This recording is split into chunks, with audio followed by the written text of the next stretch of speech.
बिस्मिल्लाहिर्रहमानिर्रहीम। अस्सलाम वालेकुम दोस्तों, उम्मीद करता हूँ आप बिल्कुल ठीक ठाक होंगे। दोस्तों आज है 18 अप्रैल सन 2021 और दिन है इतवार का। दोस्तों जो दफार गवर्नरेट है, इसके हवाले से आप तो जानते हैं जो मौजूदा बीमारी की वजह से जो नो मूवमेंट बैन है, कमर्शियल एक्टिविटीज़ है, वो शाम 6 बजे से लेकर सुबह 5 बजे तक बंद है। तो जो दफार गवर्नरेट के हेल्थ डायरेक्टर हैं, उनकी तरफ से एक और ऐलान किया गया है कि दफार गवर्नरेट में 3 हेल्थ सेंटर जो हैं वो अपना काम बंद कर रहे हैं, यानी 20 अप्रैल से। नंबर 1 पर जो हेल्थ सेंटर है वो है अल दहरीज़ वाला हेल्थ सेंटर। इसके बाद में नंबर 2 पर जो है वो है सलाला अल जदीद वाला जो हेल्थ सेंटर है वो। इसके बाद में नंबर 3 पर जो है वो है हजीफ हेल्थ सेंटर वाला।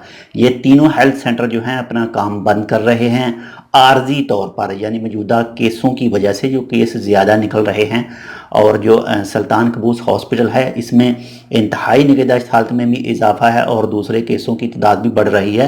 तो इसीलिए ये तीनों सेंटर बंद करके और जो स्टाफ है वो सुल्तान कबूस हॉस्पिटल में आएगा और वहाँ मदद करेगा हर चीज़ के बारे में। तो इसलिए नेक्स्ट नोटिस तक ये तीनों हेल्थ सेंटर अल दहरीज़ वाला, इसके बाद में सलाला अल जदीद वाला और इसके बाद में नंबर 3 पर हजीफ वाला, ये तीनों बंद रहेंगे 20 अप्रैल से लेकर नेक्स्ट नोटिस तक। जब नेक्स्ट नोटिस आएगा तो तब ही ये खुलेंगे, तो तब आपके साथ न्यूज़ शेयर की जाएगी। आप अपना बहुत ज़्यादा ख्याल कीजिए। अगर आप सलाला में इस वक्त मौजूद हैं तो जो रूल हैं उसको मस्ट फॉलो कीजिए। सलाला के अलावा ओमान में अंदर किसी भी जगह पर आप मौजूद हैं तो जो भी रूल हैं वो लाजम फॉलो कीजिए। इस वक्त जो केसों की तादाद और ये दूसरे सब चीज़ें काफ़ी ज़्यादा हाई जा रही हैं।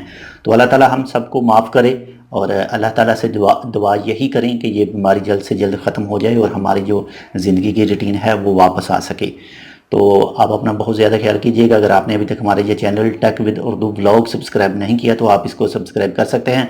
मज़ीद ऐसे ही अच्छे और मालूमाती वीडियोज़ के लिए मिलते हैं दूसरी अपडेट के साथ। तब तक के लिए अल्लाह हाफ़िज़।